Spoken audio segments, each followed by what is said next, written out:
देख रहे हैं एच1 न्यूज। मैं हूं आपके साथ पूजा सिंह। महंगाई बढ़ रही है। युद्ध और वैश्विक संकट के बढ़ते हुए इस पूरे सिनेरियो को देखते हुए प्रधानमंत्री नरेंद्र मोदी ने एक अहम अपील की है। उन्होंने क्या अपील की? उन्होंने कहा कि अगले 1 साल तक आप सोना चांदी मत खरीदिए और साथ ही साथ जो आप पेट्रोल डीजल का ऑयल का इस्तेमाल करते हैं वो भी कम कर दीजिए। इसके पीछे रीजन उन्होंने ये बताया कि आप जितना ज्यादा इस्तेमाल करेंगे उतना ही जो है हमारे देश से बाहर, हमको देश से बाहर से सामान मंगाना पड़ेगा और जरूरत ऐसे में ये है कि हम डॉलर ना खर्च करें, डॉलर बचा कर चले। तो पूरा ये सिनेरियो देखते हुए एक बड़ी अपील की है। अब इस बड़ी अपील को देखते हुए अलग अलग रिएक्शंस भी लोगों के सामने आ रहे हैं और इस पूरी अपील का मार्केट पर क्या फर्क पड़ा है, क्योंकि रविवार को प्रधानमंत्री नरेंद्र मोदी जी ने तेलंगाना में ये बात कही थी कि सोना चांदी कम खरीदे, जो देश से करे प्यार वो सोना चांदी से करे इनकार, यानी कि आप सोना चांदी मत खरीदिए। ये उन्होंने अपील की। उसके बाद जब सुबह मार्केट खुलती है तो वहां पर जितने भी सोने चांदी के वो होते हैं, शेयर होते हैं, उनके दाम गिर जाते हैं। अब आप ये समझिए कि मार्केट पर प्रधानमंत्री मोदी की इस अपील का क्या फर्क पड़ा है, आम जनता का इसके बारे में क्या सोचना है। इस पर चर्चा करने के लिए प्रोफेसर महेंद्र सिंह जी हमारे साथ जुड़ रहे हैं और साथ ही साथ अजय गिल जी हैं, अर्थशास्त्री। आप दोनों मेहमानों का बहुत बहुत स्वागत है। जैसा कि हमारे कार्यक्रम का नाम है, जो देश से करे प्यार वो सोना चांदी से करे इनकार। सबसे पहले अजय गिल जी, इसका मैं अर्थशास्त्र के हिसाब से एक मतलब जानना चाहूंगी कि पीएम मोदी ने बहुत ज्ञान गणित के बाद ये बात कही है, क्योंकि युद्ध काफी दिनों से चल रहा है और महंगाई भी बढ़ रही है, इसमें कोई दो राय नहीं है। कैसे देखते हैं आप इस डिसीजन को? जी पूजा जी, आपने बिल्कुल सही कहा कि ये युद्ध, जैसा कि हमें उम्मीद थी कि लंबा चलेगा और ये युद्ध लंबा चल रहा है, तो इसके मद्देनजर जो प्रधानमंत्री जी ने अपील की है कि हम अपना क्रूड का कंजम्पशन कम करें, गोल्ड को कम परचेज करें, ताकि जो हमारा डॉलर में जो पैसा खर्च हो रहा है, जो हमारा इंपोर्ट जो हम करते हैं, तो हमारी फॉरेन करेंसी रिजर्व्स के ऊपर जो है उसका इम्पैक्ट पड़ रहा है। तो इसको मद्देनजर रखते हुए उन्होंने अपनी तरफ से एक अपील की है कि आप जो है कार पूलिंग का इस्तेमाल करें, क्रूड को कम से कम, कच्चे तेल का जो है कम से कम उपयोग करें और जो गोल्ड, ज्वेलरी और इन सब चीजों में जो है इन्वेस्ट करने के लिए फिलहाल कुछ समय के लिए बचे रहें इसमें। जी प्रोफेसर साहब, आपके पास आना चाहूंगी। अब चुनावों का मौसम था तो ये कहा जा रहा था कि चुनाव क्योंकि है इसीलिए पेट्रोल डीजल के दाम नहीं बढ़ाए जाएंगे, लेकिन अब जिस तरीके से प्रधानमंत्री मोदी ने तेलंगाना में बड़ी बात कही है कि सोना चांदी ना खरीदे, तेल जो है, ऑयल, गैस जो है, डीजल, पेट्रोल जो है वो आप सोच समझ के खर्च करें, तो ये कहीं ना कहीं एक बड़ा इंडिकेशन है आने वाले दिनों में पेट्रोल डीजल के दाम बढ़ाए जा सकते हैं। पीछे गैस के दाम में भी बढ़ोतरी की गई थी। तो इसे कैसे देखते हैं कि युद्ध का सिनेरियो बना हुआ है, ऊपर से चुनाव, और इसी वजह से दाम नहीं बढ़ाए गए थे, लेकिन आगे चुनाव और भी जगह होने हैं। अब इस पूरे सिनेरियो को आप कैसे देखते हैं? नहीं, देखिए, निश्चित रूप से जिस प्रकार से ईरान युद्ध लंबा खिंचता जा रहा है और जो खासकर जो ऑयल प्राइजेस हैं या गैस प्राइजेस हैं, वो उनके दाम बढ़ते जा रहे हैं अंतर्राष्ट्रीय बाजार में। तो हम सब जानते हैं कि हम 80% से ज्यादा अपना एनर्जी की रिक्वायरमेंट जो है वो इंपोर्ट करते हैं। तो ऐसे में हम बहुत बड़ा जो है अपना जो विदेशी मुद्रा भंडार है वो हम एनर्जी रिक्वायरमेंट को पूरा करने के लिए खर्च करते हैं। और यही वजह है कि प्रधानमंत्री जी ने कहा है कि सोना और चांदी न खरीदें, जिससे जो हमारा जो फॉरेन एक्सचेंज रिजर्व है वो बचा रहे। दूसरी बात जो उन्होंने कही है कि किस प्रकार से इन जो ऑयल है, गैस है, जो उनका खपत कैसे कम किया जा सके, इसकी बातचीत उन्होंने की है। और इसी संदर्भ में उन्होंने जो है वर्क फ्रॉम होम की बात कही है, कार पूलिंग की बात कही है और तमाम और ऑस्टेरिटी मेजर्स जो है उन्होंने सुझाए हैं। लेकिन मुझे लगता है सबसे ज्यादा जो आवश्यकता है कि सरकार खुद जो उनका नॉन प्लान्ड एक्सपेंडिचर है वो कम करे और अपने जैसे खुद शुरू करे कि सरकार कौन कौन से ऑस्टेरिटी मेजर्स लेने जा रही है, और उस तब जो है लोगों को ये सुझाव पसंद आएंगे। इसमें कोई दो राय नहीं है कि जो आर्थिक स्थिति है पूरे विश्व स्तर पे वो बहुत ही चुनौतीपूर्ण है और यही मुख्य वजह है कि भारत के प्रधानमंत्री ने लोगों से अपील की है। अब मैं मानता हूं कि ये कोविड के दौरान जो अपील की गई थी उससे भी महत्वपूर्ण अपील है।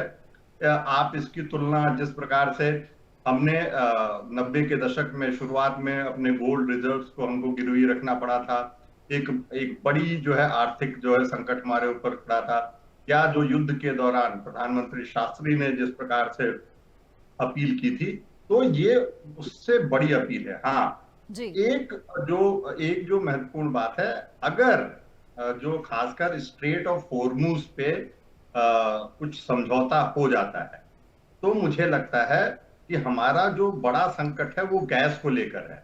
हमारा बड़ा संकट उतना पेट्रोल और डीजल को लेकर नहीं है, क्योंकि हम एकदम से ईरान पे और बाकी पश्चिम एशिया के देशों पे उतने ज्यादा निर्भर नहीं है, क्योंकि हमने डाइवर्सिफाई कर लिया है।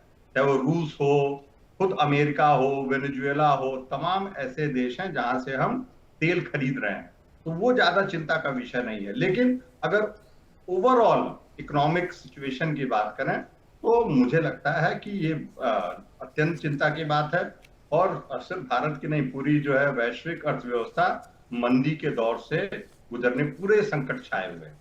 जी पूजा। अजय जी, आपके पास आना चाहूंगी। वैसे तो प्रधानमंत्री मोदी जी जो भी कहते हैं बड़ी कन्विंसिंगली कहते हैं और जनता उनकी बात मान भी लेती है, और शायद लगता है ये बात मान भी लेगी कि सोना चांदी कम खरीदेगी। एक तो अभी क्या है कि रिसेंट में कोई शादी के साए हैं भी नहीं कि जी सोना खरीदना बहुत ज़रूरी और महत्वपूर्ण हो जाए, ऐसा भी नहीं है। लेकिन इसी बीच अगर हम बात करते हैं, सोने चांदी के जो शेयर हैं, जिन कंपनियों के शेयर हैं वो नीचे आ गए हैं, इसे आप कैसे देखते हैं? और जो ज्वेलरी एसोसिएशन के लोग हैं, कई में नाराजगी भी है कि भाई पीएम ने जब अपील की है लोग उसे मानेंगे तो उनका तो काम धंधा जो है वो नीचे आ जाएगा। तो इसे आप दोनों सिचुएशन को कैसे देखते हैं? जी, आपने बिल्कुल सही कहा कि प्रधानमंत्री जी ने अपील की है, और उस अपील का कहीं ना कहीं प्रधानमंत्री जब एक चीज का हमें आह्वान करते हैं तो एक राष्ट्रभक्त और एक चीजों को देखते हुए हमें उसको फॉलो भी करना चाहिए। अब इसमें एक लेकिन दिक्कत की बात क्या है, पेट्रोल की जैसे उन्होंने आह्वान किया है कि उसको हमें कम कंज्यूम करना चाहिए जी। तो ये कुछ हद तक तो हम कर सकते हैं, लेकिन कुछ जो है डिपेंडेंसी जो गवर्नमेंट हमें फैसिलिटीज दे रही है, पब्लिक ट्रांसपोर्टेशन जो हमें प्रोवाइड किया जा रहा है, मेट्रो रेल्स है, आपकी रैपिड मेट्रो, उसके ऊपर जो है काम जो है थोड़ा सा स्पीडली उसके ऊपर कैपेक्स पे खर्च किया जाना चाहिए। उनको समय रहते उन चीजों को जो है कंप्लीट करना चाहिए प्रोजेक्ट्स को, ताकि पब्लिक भी मोटिवेट हो कि भी वो अपने पर्सनल व्हीकल्स यूज करने की बजाय पब्लिक ट्रांसपोर्ट पे फोकस करें। अब जैसे कि आपने बताया कि गोल्ड पे लोगों को कम परचेज करना चाहिए, इसमें एक दिक्कत की बात क्या है कि लोगों को, गवर्नमेंट को जो है उनको लिटरेसी प्रोवाइड करनी पड़ेगी कि देयर आर अदर ऑप्शंस जहां पर हम लोग इन्वेस्ट कर सकते हैं। गोल्ड से अच्छे रिटर्न देने वाले भी एसेट्स अवेलेबल हैं, क्लासेस अवेलेबल हैं, इक्विटी मार्केट है, आपका डेप्ट मार्केट है, आर्बिट्रेज फंड है। तो ये इनका इम्पैक्ट जो है एक दिन में नहीं आ सकता, लेकिन आज सरकार अजय जी, ने आह्वान किया है। अभी आप क्या मान रहे हैं कि मार्केट की सिचुएशन इतनी बेहतर है कि, क्योंकि अगर गोल्ड की हम बात करते हैं, गोल्ड बड़ा ट्रेडिशनल इन्वेस्टमेंट का तरीका है, ट्रेडिशनल है कि मतलब ये आपको भी पता होगा इतना दुनिया भर के अंदर सोना नहीं है जितना भारत के घरों में सोना है, तो ये एक ट्रेडिशनल वे भी है। तो क्या मार्केट इतनी बेटर कंडीशन में है कि सोने को छोड़ के कहीं और इन्वेस्ट किया जा सकता है? देखिए मैम, मार्केट की conditions up down, short term up down आना कोई बड़ी चीज नहीं है। एक आपका अभी 22,000 रुपए निफ्टी गया था, आज फिर फॉल आया है निफ्टी में, तो ये एक शॉर्ट टर्म है। जब आप गोल्ड को लेते हैं तो आपका एक लॉन्ग टर्म नजरिया है कि हम इसको सेल आउट नहीं करेंगे, हम इसको नेक्स्ट पीढ़ी तक या इसको ट्रांसफर करेंगे, इसको एक हेज मनी के तौर पे यूज किया जाता है। तो जब हम इक्विटी में भी इन्वेस्ट करें या डेब्ट फंड में इन्वेस्ट करें, तो वहां पर भी एक नजरिया हमें एक लंबे समय का रखना चाहिए। शॉर्ट टर्म फॉल्स 5%, 10% के ड्यूरिंग द ईयर डेफिनेटली बीच बीच में आते रहेंगे, लेकिन जब हम एक एफडी कराते हैं या गोल्ड परचेज करते हैं तो हम उसका रोज का रेट नहीं देखते। हमने आज ले लिया, हम 5 सालों के बाद के लिए परचेज कर रहे हैं, 10 साल के लिए कर रहे हैं, तो वही नजरिया हमें इक्विटी में रखना होगा। शॉर्ट टर्म मेजर्स उन पे नहीं देखे। अगर हम ये देखते हैं तो लास्ट ईयर में निफ्टी में 5% का रिटर्न, नेगेटिव रिटर्न है, लेकिन आप इसको ईयर ऑन ईयर देखते तो 15% रहा है, जो कि एफडी और गोल्ड से हमेशा ज्यादा रहा है। तो किसी एक साल में कम हुआ है और वो भी एक इंडेक्स का कम है। आप अगर इंडिविजुअल शेयर वाइज जाओगे तो काफी शेयर्स ने परफॉर्म भी किया है। तो ऐसा नहीं है कि मार्केट की कंडीशन खराब है तो हम उससे दूर जाएंगे। अगर हम उससे दूर जाएंगे तो वो मार्केट और गिरेगा। कहीं ना कहीं हमारा डोमेस्टिक इंस्टीट्यूशनल इन्वेस्टर्स का सहारा मिला है कि एफआईआई का जो पैसा इतना निकल रहा है उसके बावजूद भी हम कोविड के लेवल पे नहीं आए, जबकि आप आउटफ्लो देखोगे तो बहुत ज्यादा है। पिछले 4-6 महीनों में इक्विटी में बहुत सेल ऑफ आया है एफआईज की तरफ से। प्रोफेसर साहब, आप इस अपील को कैसे देखते हैं? क्योंकि लगातार, क्योंकि इलेक्शन चल रहे थे और लगातार ये बात कही जा रही थी सरकार की तरफ से, देश में किसी तरह की कोई कमी नहीं है, ऑयल की कमी नहीं है, गैस की कमी नहीं है, किसी चीज़ की कोई कमी नहीं है, ये बात लोगों तक पहुंचाई जा रही थी। लेकिन पीएम मोदी का इस तरह का बयान आना, क्या कोई बड़ा इंडिकेशन कहा जा सकता है? क्योंकि पूरी दुनिया एक ऐसा समय देख चुकी है जब बहुत ही संकट पूरी दुनिया पर आया था कोरोना के दौरान, और वो एक अपील और आज की अपील, क्या इसमें आपस में कोई समानता आप देखते हैं? नहीं, देखिए वो एक स्वास्थ्य संकट था और उसमें थोड़ी सी जो आप कहें कि एक भावुकता शामिल थी, क्योंकि वो मानव जिंदगी से संबंधित संकट था। ये जहां तक संकट है, मुझे लगता है कि ये एक आर्थिक संकट है। निश्चित रूप से वो भी जो है मानवीय जो है जीवन को प्रभावित करेगा, लेकिन उस रूप में नहीं करेगा जैसे कोविड के दौरान किया। तो कितना असर होगा ये तो आने वाला समय बताएगा, लेकिन ये तय है कि जिस प्रकार से जो ऑयल कंपनीज हैं वो जो घाटे में अभी तेल बेच रही हैं और तमाम अंतर्राष्ट्रीय मार्केट में जो क्रूड की जो लागत थी उससे बहुत कम उसमें जो है कंपनीज बेच रही, तो कब तक वो अपना जो है फाइनेंशियल बर्डन पास ऑन नहीं करेंगी कंज्यूमर पे। तो ये अब मुझे लगता है कि निश्चित रूप से, हाँ पूरा नहीं, क्योंकि पूरे आप विश्व में देखिए तो करीब करीब सभी जगहों पे जो है तेल के दाम बढ़े हैं और उसका नतीजा ये हुआ कि हर जगह पे इन्फ्लेशन भी बढ़ा है, अमेरिका जैसे देश में भी। तो मुझे लगता है कि अब निश्चित रूप से आज नहीं तो कल ऑयल कंपनीज को तेल के दाम बढ़ाने होंगे और उसका नतीजा निश्चित रूप से जो इन्फ्लेशन है, जो मुद्रास्फीति है, महंगाई है, उस पर पड़ेगा। और यही वजह है कि प्रधानमंत्री नरेंद्र मोदी पहले जो है आम जनमानस को आप कहें मानसिक रूप से, मनोवैज्ञानिक रूप से तैयार रहने की जो है अपील कर रहे हैं। ये अपील उसी मानसिक रूप से तैयार होने की पहली कड़ी मान सकते हैं हम। हाँ निश्चित रूप से, वही मैं कह रहा हूँ कि जो है, क्योंकि कब तक नहीं तो जो ऑयल कंपनीज हैं वो बैठ जाएंगी और जिस प्रकार से जो अभी दर है क्रूड का अंतर्राष्ट्रीय और जो हमें दिया जा रहा है उसमें काफी अंतर है। सरकार ने बीच में एक्साइज कम करके कुछ जो है वो जो अंतर है उसको पाटने की कोशिश की थी, लेकिन अब जो है मुझे लगता है कि बहुत दिन तक इसको टाला नहीं जा सकता, क्योंकि विश्व भर में आप किसी भी देश के हर जगह तेल की कीमतों में, ऊर्जा की कीमतों में वृद्धि हुई है और जिसका नतीजा कई ऐसे देश हैं जो महंगाई से, इन्फ्लेशन से प्रभावित हो रहे हैं। हाँ, संकट अगर आप लॉन्ग टर्म में देखें तो अर्थव्यवस्था की दर जो है, अगर ये संकट जल्द से जल्द रुक सकता है, खासकर जो स्ट्रेट ऑफ हॉर्मुज पे जो संकट बना हुआ है वो अगर खत्म हो जाता है, जो गैस और तेल का जो यातायात वो शुरू हो जाता है, तो कुछ जो है इससे राहत की संभावना है। नहीं तो अब पूरा विश्व एक ऐसे जुड़ा हुआ है एक दूसरे से, और हम अगर आर्थिक जरूरतों की बात करें तो हम पूरा का पूरा आयात पर निर्भर करते हैं। और मतलब ये दुख की बात है कि स्वतंत्रता के बाद से अब तक हमने उस निर्भरता को कम करने की कोई मजबूत कोशिश नहीं की। और जिसकी चर्चा अभी अजय साहब कर रहे थे कि हमने पब्लिक ट्रांसपोर्ट पे जो है बहुत इन्वेस्टमेंट नहीं किया, कि लोग क्यों अपनी कार यूज करेंगे अगर आप बेहतर उनको सार्वजनिक यातायात का माध्यम देंगे तो। और ऐसे तमाम क्षेत्र हैं, हम आत्मनिर्भरता की बात तो करते रहे, लेकिन सच में किस प्रकार से उन तमाम जो नीतिगत फैसले लेने चाहिए थे वो एक लॉन्ग टर्म एक दृष्टि बनाकर वो लेने में हम उतने सफल नहीं रहे। और यही वजह है कि जो कोई भी छोटी सी अंतर्राष्ट्रीय समस्या पैदा होती है तो उसका प्रभाव हमारे ऊपर दिखाई देना जी। है। और प्रधानमंत्री नरेंद्र मोदी जी ने जिस तरीके से कहा है कि जो देश से करे प्यार वो सोने चांदी से करे इनकार, यानी कि आप सोना चांदी ना खरीदिए, आप तेल का गैस का कम इस्तेमाल कीजिए, विदेशी मुद्रा भंडार हमारा बचा रहेगा तो हमारे लिए ये ज्यादा बेहतर होगा। और ये प्रधानमंत्री जी की कहा जा रहा है कि दूरदर्शी जो नज़र है उसके हिसाब से है, प्लानिंग के हिसाब से है।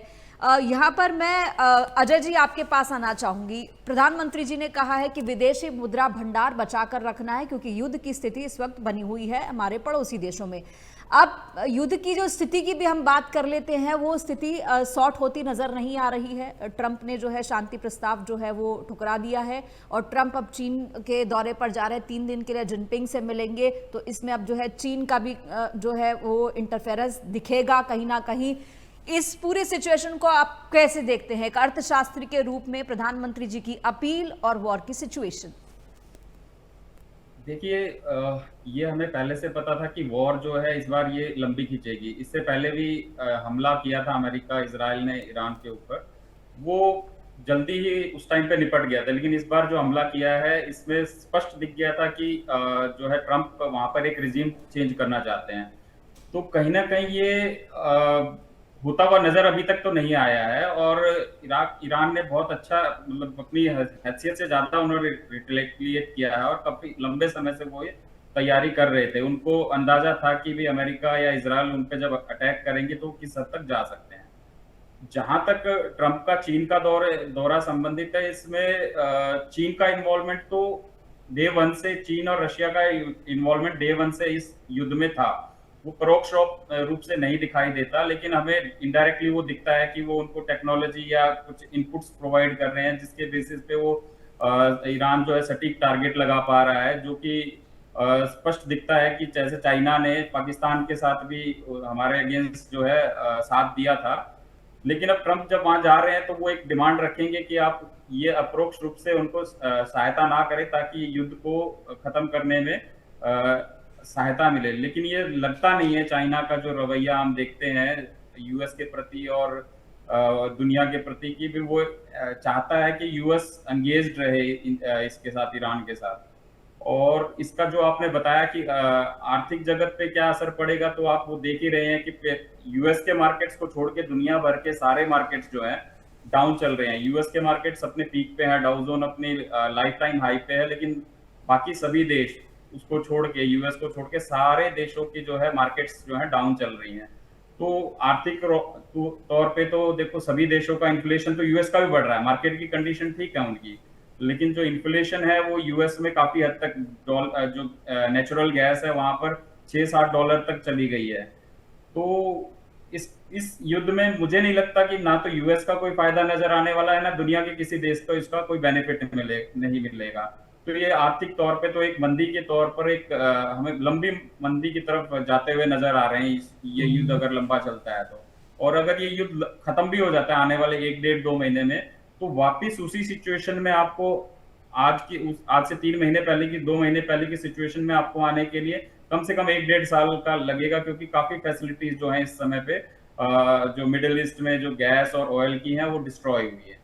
जी, थोड़ा सा ये भी आपसे अजय जी समझना चाहेंगे कि गोल्ड में इन्वेस्ट ना करने की अपील, लेकिन जो लोग करना चाहते हैं वो तो करते ही हैं। इस वक्त गोल्ड के ऊपर डबल प्रेशर है। गोल्ड को सेफ हेवन कहा जाता है, यानी कि गोल्ड में इन्वेस्ट करना हमेशा अच्छा कहा जाता है, लेकिन प्रधानमंत्री जी ने अपील की है कि अभी मत करिए, देशभक्ति है आप में तो थोड़ा इन्वेस्ट मत कीजिए गोल्ड में। दूसरा क्या होता है कि जब ऑयल के दाम बढ़ते हैं तो सोने के दाम नीचे आते हैं। ये भी एक सिचुएशन बनी हुई है। सोने के दाम वैसे ही ऑलरेडी नीचे थे, जिसमें अपने वो पीक पर गया है, उससे काफ़ी नीचे इस वक्त आ चुका है। और दूसरा, इस तरह की अपील, सोने पर प्रेशर भी है और साथ ही साथ जो इन्वेस्टर्स हैं उनकी नज़र तो इस पर अभी भी बनी होगी। इन सिचुएशंस को आप कैसे देखेंगे? जी, सोना बिल्कुल जो अपना पीक से काफी नीचे चला गया है, तो इसी वजह से जो लोगों को एक इन्वेस्टमेंट की दोबारा अपॉर्चुनिटी नजर आती है कि ये अपने हाई से नीचे चल रहा है और जो सेफ हेवन की कंडीशंस दोबारा से इमर्ज हो रही हैं कि भी लड़ाई होगी तो गोल्ड फिर से आपका जो है ऊपर जाएगा। लेकिन मैंने पास्ट में देखा है, मैं कमोडिटीज को ट्रैक करता हूँ कि ये 10-20-30% का क्रैश आने में भी कोई ज्यादा देर नहीं लगाती। जब ये पीक से गिरा था 2 से 3 दिन में 20% डाउन जो है गोल्ड और सिल्वर चले गए थे। तो ये एक स्पेक्युलेटिव मूव होता है, इसमें कोई जो है नॉर्मल ट्रेडर या मैं कहूँ जो हमारे आम लोग हैं इसका फायदा नहीं उठा पाते। ये जो बढ़त आई थी सोने में, इसमें स्पेकुलेटर्स का लगाओ या बड़े हेज फंड्स था, उन लोगों ने फायदा उठाया है। आम आदमी इस टाइप की रैलीज में कोई बेनिफिट नहीं उठा पाता। तो मेरा नजरिया तो यही है कि ठीक है, आपको शादी के लिए चाहिए, शगुन को तौर पे चाहिए, बेसिक जो एक सेफ्टी के लिए थोड़ा बहुत इमरजेंसी फंड के तौर पर आपको गोल्ड रखना है तो आप रखिए। उसके अलावा हमारे पास बहुत सारे अच्छे ऑप्शंस हैं जिसमें कि फिजिकल गोल्ड में कुछ लॉसेस भी हैं। आपका चोरी होने का डर रहता है, आप मार्केट में बेचने जाओगे तो रेट कुछ और होता है, खरीदने का रेट कुछ और होता है।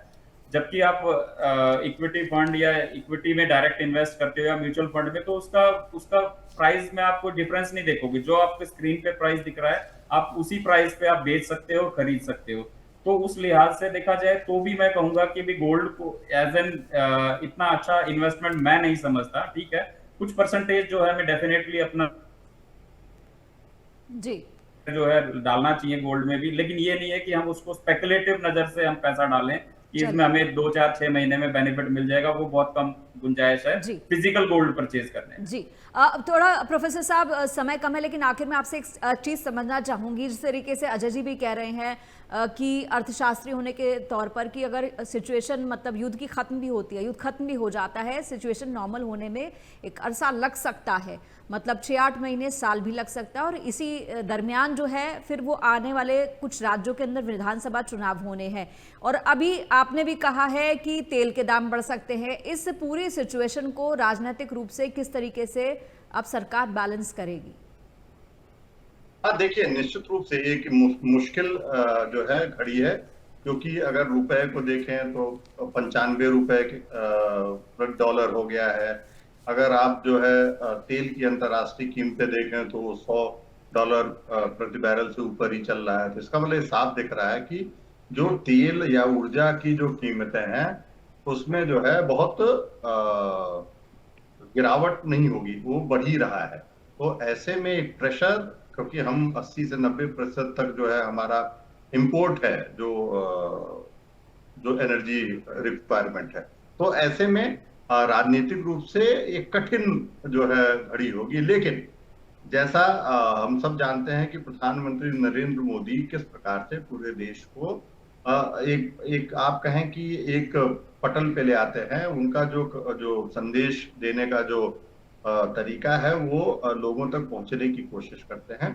तो और ये अभी जो रविवार को जो संदेश है उसी दिशा में कि लोगों को मनोवैज्ञानिक रूप से, मानसिक रूप से तैयार करना कि एक बड़ा संकट जिसका कारण भारत में कोई नहीं है, ये जो है ये संकट जो है ये जो वैश्विक स्थिति के कारण है, जो एक युद्ध अमेरिका द्वारा छेड़ा गया, इजराइल द्वारा छेड़ा गया, उसके कारण है। तो वो लोगों को समझा पाने में सफल होते हैं। और जैसा आपने जो जिक्र किया कि कोविड के दौरान जो है एक काफी कहें कि चुनौतीपूर्ण स्थिति थी, सिर्फ स्वास्थ्य के नजरिए से नहीं बल्कि राजनीतिक नजरिए से भी। तो ऐसे में वो सफल होते हुए दिखाई देते। तो मुझे लगता है कि हाँ, जो चुनाव हैं वो आएंगे, लेकिन उसके बीच में जो समय है सरकार कोशिश करेगी कि किस प्रकार से आर्थिक जो चुनौती है उसको संभाला जाए, किस प्रकार से अर्थव्यवस्था को कोई एक दीर्घकालिक नुकसान ना हो, जो क्योंकि हम तीसरी बड़ी अर्थव्यवस्था है। तो और जो है हम अभी भी जो ग्रोइंग इकोनॉमीज में हमारा बेहतर, अगर आप बाकी डेवलप्ड कंट्रीज की इकोनॉमी से तुलना करें तो ऐसे में मुझे लगता है कि जो अभी आप देखिए कि ये अपने आप में एक चुनौती थी कि किस प्रकार से अभी तक भारत ही ऐसा देश है जिसने अपने एनर्जी प्राइसेस में कोई चेंज नहीं किया, खासकर ऑयल और जो पेट्रोल और डीजल में। तो अब धीरे धीरे मुझे लगता है ये कंज्यूमर पे पास ऑन होगा, लोगों के जीवन में निश्चित रूप से कठिनाइयां आएंगी, क्योंकि महंगाई बढ़ेगी, यातायात में दिक्कत होगी, और कई जो आप कहें कि किसानों को समस्या आएंगी क्योंकि फर्टिलाइजर में प्रॉब्लम होगी सेक्टर में, तो तमाम चुनौतियां होंगी। लेकिन मुझे लगता है कि कोशिश प्रधानमंत्री करेंगे कि किस प्रकार से पूरे देश को ये समझाया जाए कि जी, ये जी, जी। एक वैश्विक चुनौती है और भारत इसके लिए तैयार हो। जी जी, बहुत बहुत शुक्रिया प्रोफेसर साहब, अजय जी, आपका हमें समय देने के लिए इस पूरी चर्चा के लिए। तो आपने समझा कि किस तरीके से सोना ना खरीदने की अपील प्रधानमंत्री नरेंद्र मोदी जी ने की है। आपको बता दें कि भारत में हर साल 750 टन सोना आयात किया जाता है। अगर 50% भी कमी आती है सोना खरीदने में, तो आप ये यकीन मानिए कि एक बड़ा विदेशी मुद्रा भंडार हमारा बचेगा। लेकिन जिस तरीके से शाम होते होते सोने में तेजी आई है, यह भी समझा जा सकता है कि भारतीय निवेशक अब भी वो मौका तलाश रहे हैं कि इन्वेस्ट कहां किया जाए।